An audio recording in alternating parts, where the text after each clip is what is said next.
Good morning, everybody. It is 7 o'clock. You are very welcome to join us on The Breakfast Show here on Sky. For the first time in 59 years, the Queen will miss the state opening of Parliament because of her mobility issues, and Prince Charles will deliver her speech instead. Some news this morning about what will be in it, including new laws targeting protesters. But is the real story what won't be in it, with some backbench Conservative MPs telling this programme they want the Chancellor to do more to help tackle the cost of living. Lots to put to the Policing Minister, Kit Malthouse, very shortly. And let's not forget that beer with Keir. He's now put his future in the hands of the police.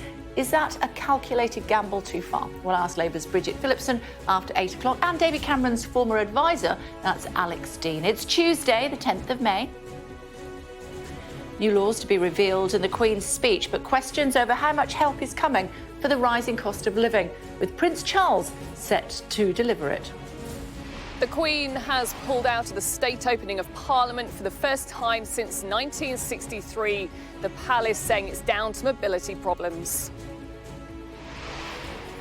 Beergate to Feargate. What next as Sir Keir Starmer puts his future as Labour leader in the hands of Durham police? Lighting up the sky, the Russian fireworks to celebrate Victory Day, followed by a fresh missile strike in southeast Ukraine. The US president worried Putin has no exit strategy. Tragic news this morning. No one knows how long I've got left. The podcaster Deborah James reveals she's been moved to hospice at home care to treat her terminal bowel cancer.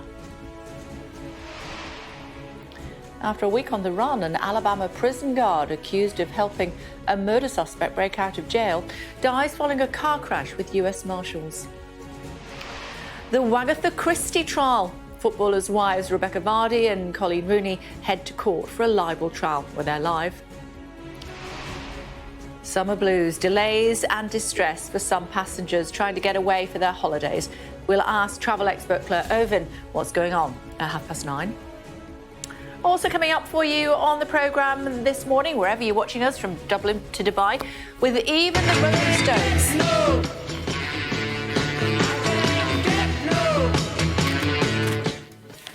As I was saying, with even the Rolling Stones struggling to shift tickets, we'll ask how the cost of living crisis is hitting the gigs and festival markets.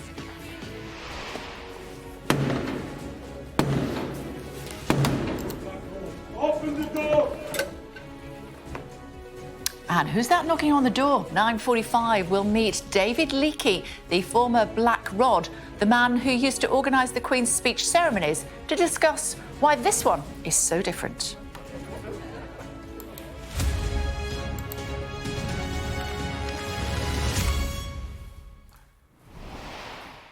Good morning, everybody. We begin with the Queen's speech, which for the first time in 59 years, the monarch will miss because of her mobility issues. Prince Charles will deliver it, but questions this morning around its substance and how far it will go to tackle the rising cost of living, with a number of backbench Conservative MPs telling this programme they want the Chancellor to do more to help tackle the cost of living. What we do know is we're expecting new laws to crack down on disruptive protests. There'll also be legislation to scrap several EU laws. Questions still remain, though, over whether the Northern Ireland Protocol will be referenced. Under a so-called Levelling Up and Regeneration Bill, there'll be measures to revive struggling town centres by giving councils more power. And Boris Johnson has promised the speech will also include proposals to address the cost of living crisis.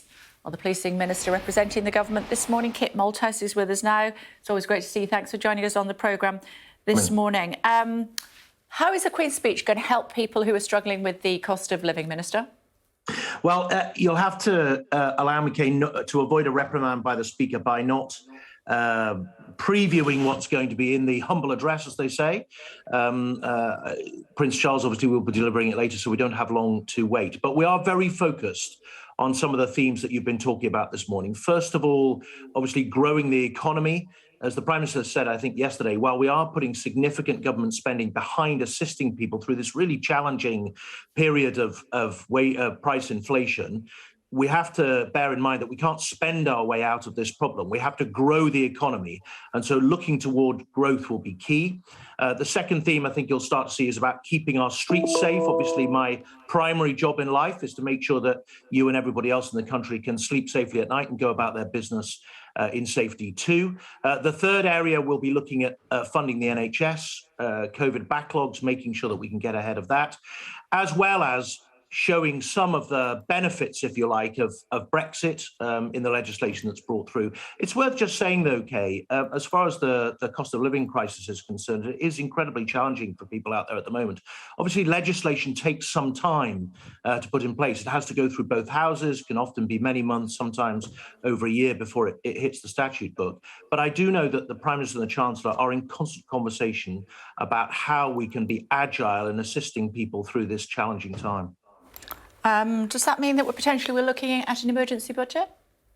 Well, I don't know. You'd have to get the Chancellor on and talk to him about that. But I think he said in the media yesterday that he is constantly reviewing what he can do to assist. Now, we're obviously in a time of very volatile fuel prices. They are moving around a lot. We need to see a little more, I think he said yesterday, about where that fuel price is going to go before we design what may come forward. But look, we're very focused on trying to give people as much help as we can. As you know, we've put £22 billion now of overall assistance into helping people, whether it's through their fuel bills or through the Community Hardship Fund, now expanded to £1 billion, focused on the very those who are suffering the most in this awful crisis. But at the same time, our key objective is to get as many people as possible into work, and having a thriving, growing economy that provides the employment they need, using universal credit to stimulate and help them into work, we think is the best solution for families across the country. Doesn't sound as though you're ruling it out. Well, we don't rule anything in or anything out. I'm afraid you're asking me questions above my pay grade, Kay. Well, you're representing the government this morning, Minister. No, I am. But as I say, you have to get them on. I do know that they are looking very, very carefully, almost every day, at how people are struggling with their prices of food and fuel and the choices that they're having to make. And I know that they're giving it careful thought about what the next step should be. What's your prediction for inflation by the end of the year? Well, I'm a government minister, so I can't make a personal prediction to you. But obviously, we look with alarm at the predictions that the Bank of England have made just in the last week or so of inflation peaking towards the end of the year. And we'll have to think carefully about what our response to that might be. Obviously, the bank is taking the measures it needs to do by raising interest rates to start to restrict that money supply, to kind of dampen things down a little bit so that inflation doesn't get out of control. And I sincerely hope that that works. How concerned are we that inflation might get out of control? I recognise the fact that you said alarmed as part of your last answer. Well, obviously, any rise in inflation above what we've been used to, which is at or around the 2% mark, is a cause for concern. The bank is indicating that we'll peak and then fall away, which we all have to work towards. That includes them in monetary policy and the Chancellor in fiscal policy. But look, okay, in amongst the inflationary problems that we're experiencing at the moment, we do have to focus on the fact that the post-COVID economy needs to grow. And so stimulating capital to invest in businesses, looking at how we can turn all those brilliant ideas that come fizzing out of the British people on an almost daily basis into businesses which can become world-beating, at the same time as making sure that as many people as possible can access high-wage, high-skilled jobs, giving them the tools they need through training and skills, which Nadeem is doing with great aplomb, so that they can access those jobs too. That's about our future economy, and that's where we need to go. I note with interest a couple of years ago, we were just looking at that in the office this morning, about August 2020, the Prime Minister said there will be no border down the Irish Sea over my dead body, is what he said. That's exactly what we've got, isn't it? So what's the government going to do about it? So we're obviously in close discussion with the EU about the operation of the Northern Ireland Protocol. I think it's worth remembering that as we reached the late stage of 2019, the House of Commons had effectively pulled the rug from under the Prime Minister by taking no deal off the table. And that meant that we went into the Brexit deal, if you like, the arrangements to leave, in the hope that everybody would be flexible around the Northern Ireland Protocol. Sadly, we haven't seen that very legalistic approach from the EU. But I know that the Foreign Secretary is in constant conversation with the EU and their negotiator about how we can make that protocol work for the whole of Northern Ireland. Obviously, there is great distress on the Unionist side. I don't think there's any party that went into the recent elections not asking for change in the operation of the protocol. I think that needs to be recognised by the EU, and hopefully we'll see some flexibility in the months to come. And does flexibility also potentially include scrapping it? Well, look, I can't predict what's going to happen. Again, that's a matter for the Foreign Secretary. But obviously, Article 16 that sits in the protocol is there for a reason.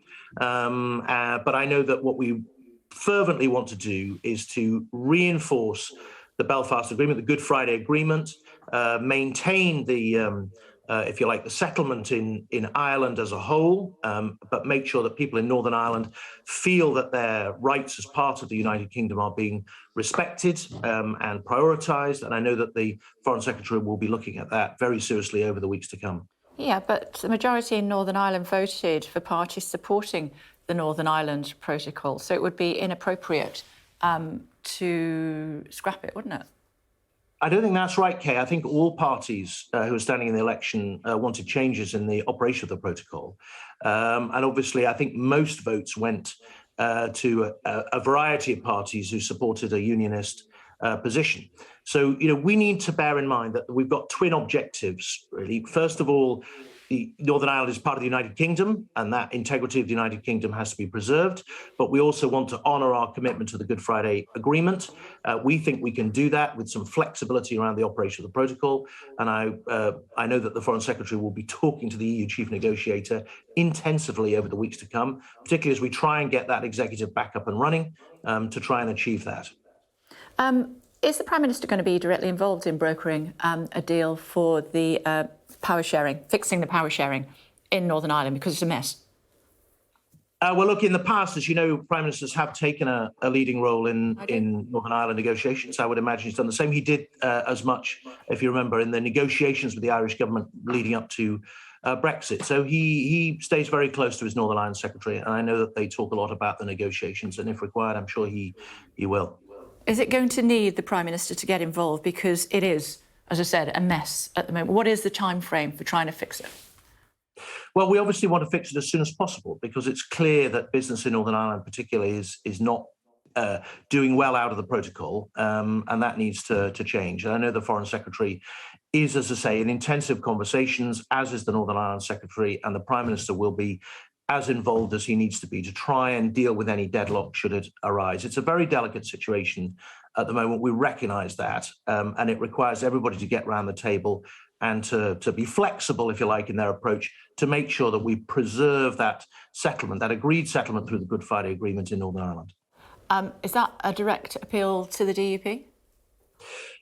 Not necessarily, no. I'm just saying I'm being realistic about the situation in which we find ourselves. As I say, we want to engage with the EU, with the Irish government, with the DUP to make sure that we reach an arrangement that is satisfactory to everybody. OK, let's talk about beer with Keir, should we? We heard from Keir Starmer saying, I believe in honour, integrity and the principle that those who make the laws should follow them. That's a direct dig at the Prime Minister, isn't it? Possibly, I don't know. You'd have to ask him. Look, I'm staying out of this one. As policing minister, it would be inappropriate for me and unwise to comment on a situation where there's an ongoing police investigation. I haven't in other situations that have been similar, and I certainly won't in this. I've never been, I have to say, particularly censorious about other MPs' conduct. How he conducts himself is a matter for Keir Starmer. If he's fine, should he resign? Again, you'd have to ask him whether he should or shouldn't.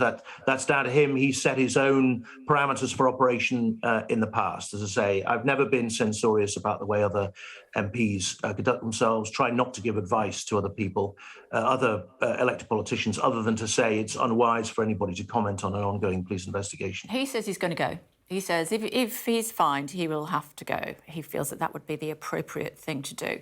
As a result, however, you can dodge it if you like, but the Prime Minister will also have to go if the Leader of the Opposition resigns for the same thing. Well, I'm not sure that's the case, Kay, but you're trying to draw me into something that I really don't want to be drawn in. You have to recognise that as Policing Minister, I really should not comment on a situation where there's an ongoing police investigation. We need to leave the police space and time to do their job with their usual commitment and exactitude, and I'm sure in this situation they will do as they have in others. Well, given that you're Policing Minister, how much pressure do you think Durham Police are under now? Well, Durham Police will operate professionally to the high standards that we expect of them, irrespective of what the external goings-on are around this case. But as I say, we need to leave them the space and time to do that job. I'm sure they will, and they'll reach their conclusion in due course. Okay. I don't know, Kay, if you wanted to cover some of the public order stuff that we've got out today. OK, I'm happy to talk about what I'd like to talk about, if that's OK, Minister. Oh, sure. Thank you. As far as Durham Police are concerned, if we do find that there's a case to answer against Keir Starmer, without question, they are going to have to find themselves in something of a pickle unless they, again, look at Dominic Cummings and what happened in April of 2020, aren't they, as Policing Minister? Well, Kay, as Policing Minister, I need to be very careful that I'm not seen to be influencing who the police do and don't pursue. That is not my job. My job is to set the priorities nationally for the police, and that includes looking at murder, serious violence, rape and sexual assault, neighbourhood crime like burglary, robbery, car crime, which are happily down quite significantly now. And so I very much do the what, I certainly don't do the how, and I would not dare to step across the line and talk about specific individuals. No, but would it not be reasonable to assume that if there was a high-profile case that was being looked at where someone was found guilty of breaking the law of the land and there was a similar breaking of the law of the land potentially, then you would expect our police service that you are Minister for at the moment to look into, at least consider that? Look, as I say, I'm not. Kay, you're trying to draw me into making a comment on ongoing investigations or prospective investigations. I really don't want to. I know whether it would be reasonable to expect that, Minister. Well, I know Twitter's going to go mad that I'm avoiding the question, but I really do have to respect the operational independence of the police and allow them space and time to do their job as they see fit. That is what we vest in them. That is what we trust them to do. I trust them to do things professionally every single day, and I really don't want to get into that debate, if you don't mind. I understand it's of public interest, but particularly in my position as Policing Minister, it just wouldn't be proper, I'm afraid. But you do acknowledge it is of public interest? Well, obviously, the whole situation is of public interest. It's certainly of interest to the news media. But as I say, I really can't comment. OK, good to talk to you. Thanks for taking the time to join us on the programme this morning. Thank you. Started off our conversation talking about the Queen's speech, and we'll be talking about that in more detail in just a moment. Before that, though, let's have a look at what the papers are saying. The Telegraph leading with the news that the Queen is to miss today's state opening of Parliament because of her mobility problems and that her speech will be read by Prince Charles instead. Same story for The Sun with the headline Crown and Out. The Times leads on the Labour leader gambling his career on being cleared by the police investigation into Beergate. There you go, you see, it is of public interest. As the Mirror puts it, this is what honour looks like, Mr Johnson. There you go. While The Guardian describing it as Starmer's gamble, adding Labour says they have compiled a dossier of evidence proving that curry and beers were part of a working day. Queen's speech today in name, sadly, as we will not be seeing Her Majesty. Rhiannon standing by for us this morning. Hi, Rhiannon. It's not right to say she's unwell, but she does have mobility issues. That's right, and I think it's something that the royal family are having to adjust to, and we're also having to adjust to, and it means that very late in the day we're finding out whether or not she's able to attend certain events. But of course, the state opening of Parliament is such a key part of her constitutional role, and while in recent years we have been seeing that really softly approach to transition, this, there is no doubt, is going to be a defining moment for the monarchy as we see her handing over that responsibility. Of course, there has been a lot of discussion recently about whether or not she was going to be able to attend this event or not, but this is a time where we're going to see a number of firsts. The first time that she is handing over that responsibility, the first time another member of the royal family is going to read that speech in 70 years. The two previous occasions that she missed it, when she was pregnant, it was read by the Lord Chancellor. The first time that Prince Charles is going to read that speech, and the first time that Prince William is going to attend a state opening of Parliament. She herself has admitted that she has been struggling to walk, and it has meant that she's pulled out of a number of services where she would have had to walk great distances, so the likes of the Commonwealth Day service, the Maundy service, and of course the state opening would have been pretty much the same. And while the palace and those inside the Palace of Westminster would have made every accommodation to try and get her there, I think they've decided that really it was a step too far. What's been really interesting is speaking to constitutional experts about it yesterday. They were intrigued to see exactly how this was going to work. They didn't necessarily expect a letters patent, so that special rule change to be enacted, but they do say that in terms of a historical perspective, this is us seeing our constitution flex and change to accommodate for an ageing monarch. But I think the palace want to stress this is an ageing monarch, this is not an abdicating monarch. And yes, she has today realised that she does have to hand over that responsibility, but she is certainly not stepping down. OK, for now, thanks so much indeed. Thank you, of course, Rhiannon, talking us through events throughout the day today here on Sky News. And we'll be bringing you full coverage of the Queen's speech delivered by the Prince of Wales. That's from 10:30 this morning. And just a reminder that next week we'll be taking the show on the road for a special series of programmes, going back to my roots and finding out how the good people of Wigan feel about the cost of living crisis. Do let me know if you'd like to get involved by sending me a tweet. Use the hashtag #KBurley. And that's going to be here on Sky News at the usual time from the 16th of May all week. Still to come on the programme this morning, though, as the fighting continues in Ukraine. We'll speak to the former head of the country's security service, now a member of the Ukrainian parliament. What can we learn from President Putin's body language at Russia's Victory Day parade yesterday? We'll speak to psychologist Deborah James. Labour's Shadow Education Secretary Bridget Phillipson joining us in the studio just after 8. But before that, Joe Biden says he's worried that Vladimir Putin does not have a way out of the war in Ukraine. Speaking at a political fundraiser, the US president said the Russian leader mistakenly believed the conflict would destabilise NATO and the European Union. It comes after President Putin gave a speech at Russia's Victory Day celebrations yesterday, topped off with fireworks over Moscow. The Russian leader used the event to justify the war in Ukraine, claiming it was a preemptive move to ward off aggression against Russia. Meantime, Ukraine's military say one person was killed, 5 wounded, after 7 missiles hit a shopping centre in the southern city of Odessa overnight. Emergency services fought the blaze while trying to find any signs of life in the wreckage of the building. Ukraine's defence minister saying that Russian forces backed by tanks and artillery have attempted to storm the Azovstal steel plant in Mariupol, the last remaining pocket of Ukrainian forces having been holding out in Soviet-era tunnels beneath the complex. Well, Alex is in Dnipro in central Ukraine for us this morning. They're still holding on, but Burley, aren't they, in Mariupol? Yeah, for those fighters inside the Azovstal steelworks, it does not look very good at all.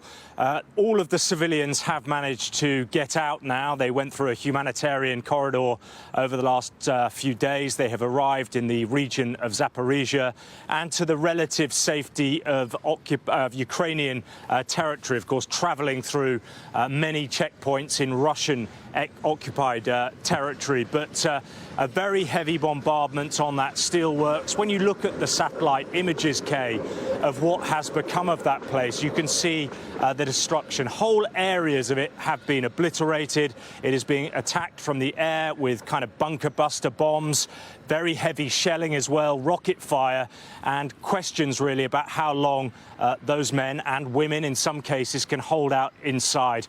We learned from a press conference that they held a couple of days ago, they didn't give exact details of how many were still trapped down there, but they are running out of all essential supplies, food, water, and of course medicine.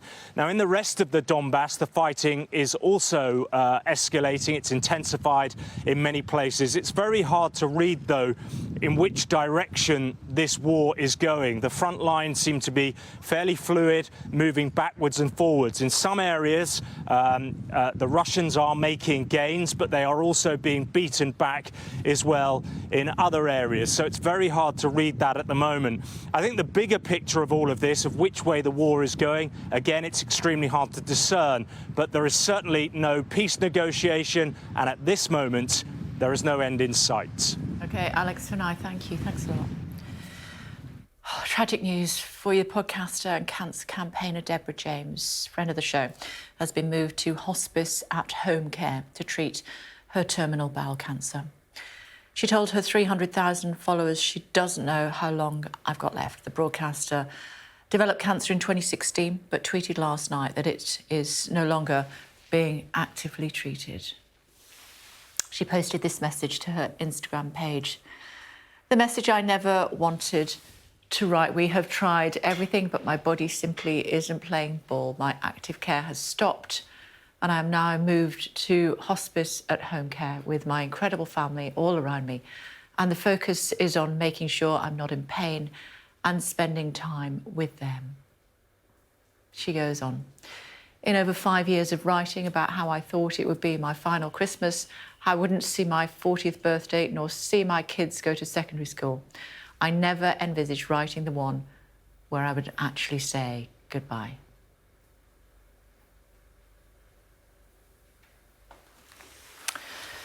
Well, despite Deborah's current condition, she has continued to raise as much money as possible for cancer and health charities. Shingi standing by for us. This is such a tragedy, Shingi. Good morning.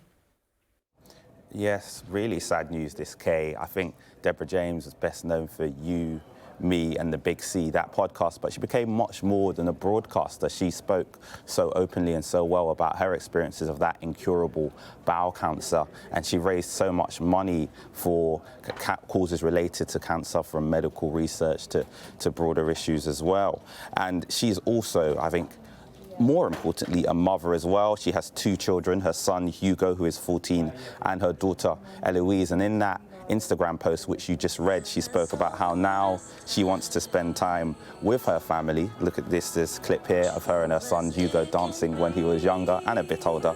But she mentioned how she wants to spend time dancing through this together, sunbathing and laughing at every possible moment. She has also continued trying to fundraise and raise awareness about cancer. She's setting up the Bowel Babe Fund in partnership with Cancer Research UK, and that will be a way for them to raise money for clinical trials and research into personalised medicine. So it's quite clear that she wants her legacy to be that more people can raise money and raise awareness about cancer. OK, thanks very much. Thank you. Well, here's an update of Deborah's Just Giving page, and this is how much she has raised in a little over 24 hours, £666,000. I'm sure if you wanted to get involved, she would be thrilled to know that you are rooting for others who are also battling this bloody disease, isn't it? My goodness. 2 children. A prison officer has died after a week on the run with a prisoner she's accused of helping to escape. The pair were captured by police in Indiana, but the guard died after apparently turning the gun on herself. Here's Greg Milam. It ended like this in a field in America's Midwest. The fugitive's car showing the damage caused when authorities deliberately crashed into it to stop them. And a 10-day hunt was over. Casey White was serving 75 years and facing the death penalty. Vicky White, no relation, was a respected prison director on the verge of retirement. Yet on April the 29th, she escorted him out of jail in Alabama. She told colleagues she was taking him for a mental health evaluation, but instead, in a sheriff's car, fled. When police were tipped off about a man resembling the 6'9" White at a car wash, the net was closing in. The pickup truck they'd been using was also found abandoned. As they were about to be arrested, Vicky White shot herself and later died in hospital. Casey White is now back in custody. We got a dangerous man off the street today. He is never going to see the light of day again. And, that's a good thing for not just our community, but that's a good thing for this country. Vicky White's family said they were stunned by her involvement, but authorities said it was clear this had been planned for some time. Her death means they may never fully know the reasons why, on what was meant to be her last day at work, she risked everything for a man with such a threatening and violent history. Greg Milam, Sky News, Los Angeles. At home, it's the showdown between two footballers' wives locked in verbal combat. The Wagatha Christie trial starts today. Colleen Rooney and Rebecca Vardy will face each other at the High Court. Mrs Vardy, the wife of the Leicester striker Jamie Vardy, is suing Wayne Rooney's wife for libel after she accused Mrs Vardy of leaking false stories about her private life to the papers. The case, which first broke 3 years ago, is expected to last a week. Looking at some of today's other headlines for you now. A new report says that there's now around a 50-50 chance that the world will warm by more than 1.5 degrees Celsius, that threshold, over the next 5 years, compared with pre-industrial levels. Meteorologists say that carbon dioxide emissions reached the highest level ever recorded last year, and the next 5 years are likely to be the hottest on record. And 5 people, including a member of Parliament, have been killed in Sri Lanka after violence following the resignation of the Prime Minister.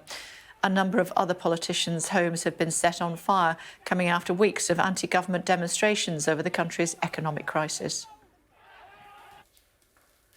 The Bad Seed singer Nick Cave has confirmed that his son, Jethro Lazenby, has died at the age of 31. The news comes just 7 years after the death of his younger son, Arthur, who fell off a cliff after taking LSD. The UK could tonight crown its biggest ever lottery winner. The Euro Millions jackpot has reached £184 million. To be able to afford a big shot with that, wouldn't you? Only 14 players have won a jackpot of more than 100 million, with the current record holder, an anonymous winner of 170 millions in October of 2019. Just to say, I wouldn't say if it was me, but if it is me, there'll be an empty seat here in the morning.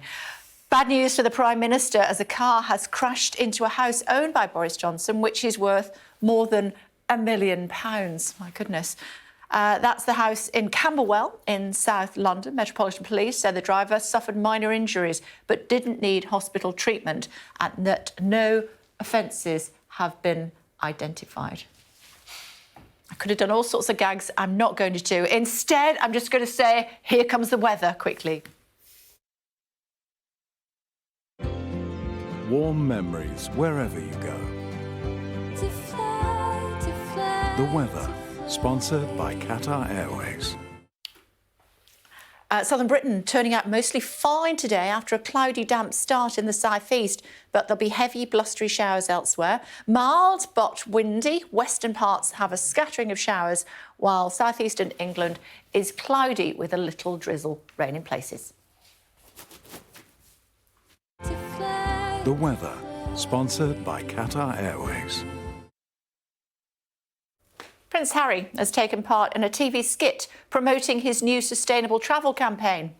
You scored 3 stars. 3 stars? Mm-hmm. Out of what? 100. 100? The Duke of Sussex don't give up your day job, took part in a pre-recorded skit with actors Rhys Darby and Dave Fane. He was given a positive rating by New Zealand for turning off the tap while brushing his teeth, but had points deducted for dropping litter on the beach.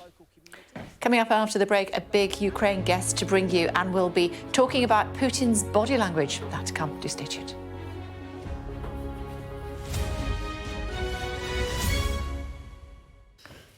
Hello again, everybody. Welcome back to the breakfast programme here on Sky News this Tuesday morning. The Prince of Wales will deliver the Queen's speech today for the first time in place of Her Majesty, who is unable to attend because of mobility issues. The government is expected to unveil 38 new bills, including plans to crack down on disruptive protests at today's state opening of Parliament. And the Labour leader, Sir Keir Starmer, has pledged to offer his resignation if he's issued a fixed penalty notice for breaking COVID rules. A government minister has told this programme that the Prime Minister and Chancellor are looking carefully at how to ease cost of living pressures. I asked the Policing Minister, Kit Malthouse, whether they're ruling out an emergency budget. Well, we don't rule anything in or anything out. I'm afraid you're asking me questions above my pay grade, Kay. Well, you're representing the government this morning, Minister. No, I am. But as I say, you have to get them on. I do know that they are looking very, very carefully almost every day at how people are struggling with their prices of food and fuel and the choices that they're having to make. And I know that they're giving it careful thought about what the next step should be. It's like getting blood out of a stone this morning, Ali. Good morning. Good morning. Yeah, he wasn't very keen to answer questions on a range of topics, including policing, for which he is a minister. But it was interesting, I think, hearing him talk about the cost of living, because I think that is going to be the big focus today. We've got the Queen's speech. This is a massive moment, the state opening of Parliament, where the government sort of set their agenda for the next year. Obviously, particularly important because we had those pretty dire local election results for the government last week. They're going to want to woo voters, have policies that show that they are trying to chime with voters, that they're trying to help people. But I think the big question today is going to be not what's in this Queen's speech, but what isn't. And even though we expect the Prime Minister to talk about the cost of living and the importance of growing the economy, it's not clear yet that there are going to be any sort of concrete solutions for how to deal with that. And certainly backbench Tories I'm speaking to feel like the government haven't gone far enough and they want them to go further before the autumn. We heard, I thought it was interesting, Kit Malthouse not ruling out an emergency budget. That's what Labour have been calling for. He says that Rishi Sunak and the Prime Minister are talking, that they need to remain agile. He said we have to grow the economy. We can't spend our way out of this problem. That, of course, goes to the heart of this. You know, how do you balance soaring inflation and growth? We're saying, you know, this is a third session of this Parliament. Next time round, a general election will be coming into view. So it's a really important moment, Kay. OK, Ali's take at 9 o'clock. Yes. Looking forward to it. The Queen's speech will, of course, be here on Sky News later on this morning, so do stay tuned for more on that. Yesterday morning, of course, we were reflecting on Victory Day in Moscow, in Red Square, particularly with President Putin, who made a speech. How did that go down with others? Joined now by a member of the Ukrainian Parliament, the former head of Ukraine's security service, and that is Valentin Nalyvaichenko. Hello to you. Thank you for joining us on the programme this morning. What did you make of President Putin's speech yesterday? Good morning. Actually, yesterday, we call it in Ukraine, we saw again the Victory Day madness in Moscow. And same day in Ukraine, in city of Odessa and city of Mykolaiv, Russian troops shelled our cities, our civilians, using war missiles against us, against our cities. This is the difference how the V-Day, Victory Day, yesterday were spent in Moscow and in Kiev or other cities in Ukraine. So in Russian president's speech, we did not hear any news, any good news for everybody, for us, for the whole world. It's still the same Soviet kind propaganda of, let's say, conducting war on our soil because of this Russia's motherland. It sounds really like madness, especially on V-Day, on Victory Day. Plus, what we didn't hear from Putin, a single word about casualties, single word about atrocities.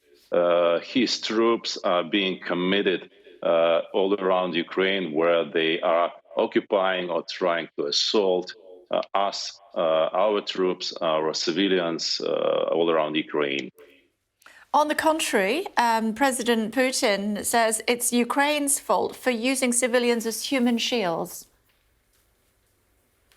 how we can use civilians as a shield when from the Russian Black Sea Fleet, from Russian Caspian Sea Fleet, they are shelling missiles, Caliber and others, against civilians. There is no protection so far. Ukraine has to protect our civilians. That's what we would like to organize together with our international partners, with Great Britain, with the United States of America and other countries, to protect our airspace, to protect our civilians of Russian missiles. Plus, Russians' artillery are still pounding civilian areas, civilian cities, almost every day and every night. This is how it's going on here in Ukraine at this war. Okay, talk to me about the morale of the people of Ukraine. This war has been going on for many weeks now. It doesn't look as though it's going to end anytime soon. How much longer can the people of Ukraine hang on to not knowing where the next missile is going to land, whether it's going to be on their property or whether, even if they're hiding, as we saw in Mariupol, underneath the theatre there, what might happen? Actually, it will continue until Putin himself ordered to stop it. This is the only man in this world who actually started this invasion, this war against Ukraine. And we understand every night here in Kiev, in other cities, that we can expect any shelling any minute, any hour. So my answer is that to stop this war and stop shelling on our cities. That is Mr. Putin's responsibility and decision. You were head of security service of Ukraine, 2006, 2010, then 2014, 2015. How do you feel about that? Would you like to still be in that role, given what's happening at the moment? Are you pleased to have taken a step back, given what's happened to your country? Actually, my efforts then were to bring closer to NATO standards and EU standards Ukrainian security service, and to organize counterintelligence to stop this hostile activity of Russian special services in Ukraine. Unfortunately, after the revolution of dignity, Russia invaded first time our eastern part of Ukraine. So for me, it's okay to be back and to strengthen our counterintelligence cybersecurity in order to be closer, to be up to NATO standards, to be the country which is capable and eager to defend ourselves on a very high security standards. Okay, it's good to talk to you. Thank you so much for taking the time to join us on the programme. Thank you. Well, as we were saying, Vladimir Putin taking centre stage yesterday at the Victory Parade on Victory Day in Moscow. What about his body language? What was going on? We know that he said, as far as his words were concerned, he was telling us that actually what he was trying to do was defend Russia and Russians, and that's why they had this preemptive strike against Ukraine. But what was he saying with his body? Let's find out with body language expert Judy James. Hi, Judy. It's good to see you. Hello, Kay, you too. Hi. What did you make of what we saw? I noticed that he was, when he was seated, he had a heavy blanket over his knees. What did we make of that? This was interesting. I mean, we need to be studying this man for two sets of traits. There's the physical health, the physical strength of the man, but also the emotional state. And I found this pose particularly intriguing because he was photographed and seen apparently sitting. I mean, if you look at his body language here, he looks most similar to the elderly woman sitting next to him. You know, he's actually adopted a mirrored pose to her, and he appears to have a blanket over his lap. The only thing that I would say, and it would be very unusual for Putin to make this kind of a mistake, I don't actually think that was a blanket. If you look at the generals next to him, I think they were issued with rain mats.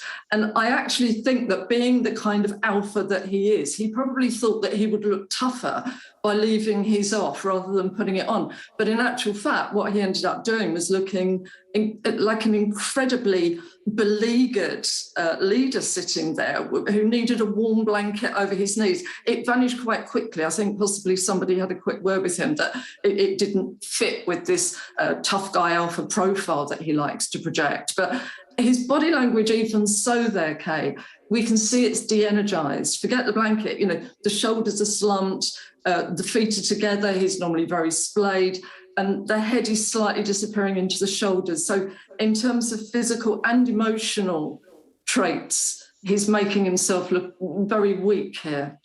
What about, well, he did get up afterwards, didn't he? And he had what appeared to be quite a long walk as he went down to the tomb of the unknown soldier to lay a wreath there. What did you make of that?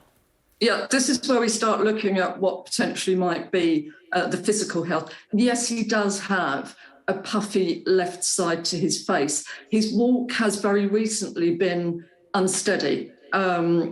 He has also got a trait, and we can see it here, it's more pronounced, of swinging his left arm but keeping his right arm down by his side. That's something that I've seen him doing for several years now. I remember about 4 years ago being asked, has he had a stroke? So that's not a recent development. His facial expressions, and we can see it here, he almost seems to be not able to control particularly the right side of his face. There was a lot of sort of pulling when he was standing and sitting and watching. It's as though several emotions were going through the right side. So the left side is puffy, the right side seems to have a lot of muscle contraction going on. Yeah, and let's feature his face a little more, should we? He did look a bit puffy, I thought. Yeah, it is the left side of the face for some reason or other. The thing that worries me, Kay, and I know that, as an alpha, he looks very beleaguered, he looks very unwell. I'm slightly wary of the fact that he reminds me a little bit, that firework that you light on firework night and it doesn't go off, that damp squib, and somebody has to go out there and kind of nudge it with their toe and it suddenly explodes. There's something about his body language that implies that don't nudge this yet with your toe. He might be looking ill, but when he went to make his speech, we suddenly saw him getting back. He changed his state considerably. When he stood on stage, he went from being this man who was slightly unsteady with his head down. He suddenly looked up, he looked straight into the camera. And that's when it worried me, because when an alpha is beleaguered, when an alpha is showing weakness, it can often be its deadliest. And that's when we saw this kind of shoulder shuffle that he started to do before he spoke. It was as though he was re-energizing. He kept rocking from one foot to the other, not in a fragile way, but in as though he was rebooting strength. And that's when I started studying the closer facial expressions. And that's when we went from this slightly weak look, suddenly the lips started to tighten. We saw a raising of the muscle just under the eye. The top lip in particular started to tighten. He started to chew his words as he was speaking. And that's where we could see a rebooting from this slightly pathetic body language to somebody that is fizzing with anger. There was a lot of anger signals, particularly when he was talking about what he believes the West has done to Russia. So, it's a case of maybe don't poke it with your toe yet. The anger is there. And that can be when somebody's at their most dangerous, when they feel weak, when they feel threatened, and they respond with anger. OK. Judy, that's fascinating stuff, as always. So glad you could find the time to join us. Thank you. And staying with Ukraine, all creatures great and small can be heroes, especially our four-legged friends. Patron, the Jack Russell, was given a heroism award by President Zelensky yesterday. Patron has detected more than 200 explosives since the war in Ukraine began. He was busy wagging his tail and barking away, and he picked up an award from, as I said, the Ukrainian president. And Canada's President Justin Trudeau was also there, as you can see, at the ceremony. Some of my favourite things all in one shot there. Meantime, what's happening as far as Keir Starmer is concerned? He's properly doubled down, hasn't he, on what might happen as far as Beergate is concerned. Ayesha Hazarika, who previously worked as an advisor to both Harriet Harman and also the former Labour leader Ed Miliband, is with us now. It's great to see you, Ayesha. Thanks for joining us on the programme. This is quite a risk, isn't it? It is high risk. And I think a lot of people, even within the Labour Party, have been quite surprised that he's done this. And he's really putting his career on the line. He's putting his political ambitions on the line. Look, don't know if this gamble will pay off. But I do think in this day and age, when we're seeing a lot of political leaders literally do anything to get themselves off the hook and save their skin, throw other people under the bus, not take responsibility for their actions, I think it is quite unusual to see somebody say, no, I will take responsibility. If I am found to have done wrong, I will fall on my sword. We don't see that very often in this day and age in politics. And it's a big gamble. It could pay off or it could be absolutely catastrophic for him. Yeah, but what it is doing is putting pressure on the Prime Minister, isn't it? Yeah, and I think there's a point of principle. He's sold himself as a man of integrity. His character is very important. He uses that as a defining point between him and Boris Johnson. But you're right, there is also a political calculation. First, there's a media handling calculation. Journalists would be asking this question non-stop. I had shadow ministers on my own show, and of course, it's the obvious question to ask. If he gets a fixed penalty notice, will he resign? That seems obvious. So there's a sort of strategic sort of goal of doing this. But also, what the Conservatives have been trying to do is to sort of drag him down to be on the same level as Boris Johnson, to create a false equivalence. So if Boris Johnson does get more party fines, they can say, well, look, they're all the same, aren't they? They've got these fines, they're clinging on, they're not resigning, let's just move on. And I think he's been very, very clear from a sort of very political point of view. He does not want that to happen because he obviously believes he will be exonerated. He obviously believes that there are more fines coming down the track with Boris Johnson, and he wants to put this clear red water, if you like, between him and the Prime Minister, particularly on character and making the rules and breaking the rules. Yeah, but they should have come clean earlier, shouldn't they, Ayesha? You know, it was drip, drip, drip. If you were advising, like you did previously with Miliband and also Harriet Harman, what would you have been telling them? Well, look, it's very easy to be a kind of an armchair general from the sidelines. These situations are very difficult. What I do agree with is I think they could have got to this decision a bit faster. I think when the news came out on Friday that the police were going to be investigating this, we did have this weekend of a lot of uncertainty, and it was a pretty torrid time for shadow ministers who were out on the airwaves and getting a really, really tough time on this question.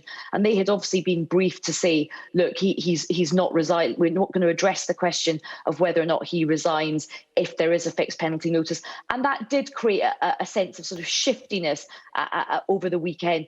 But I think he's eventually got to the right place. And I go back to the first point I made.